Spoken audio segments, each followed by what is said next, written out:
কালিয়াচক ১ নম্বর block কংগ্রেসের উদ্যোগে কংগ্রেসের মিলন উৎসব অনুষ্ঠিত হলো।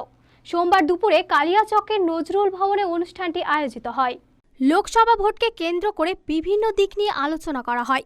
উপস্থিত ছিলেন জেলা কংগ্রেস সভাপতি তথা দক্ষিণ মালদার সাংসদ আবু হাশেম খান চৌধুরী, দুই প্রাক্তন বিধায়ক মুস্তাকিম আলম ও অর্জুন হালদার, জেলা ছাত্র পরিষদের সভাপতি মান্তু ঘোষ, জেলা যুব কংগ্রেসের সভাপতি সারোয়ার জাহান।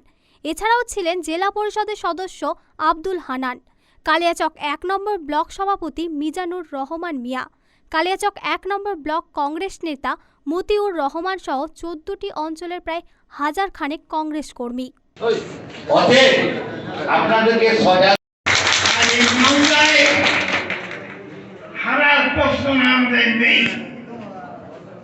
আমাদের প্রশ্ন হচ্ছে কত ভালো আমরা করতে পারবো। আমরা চাই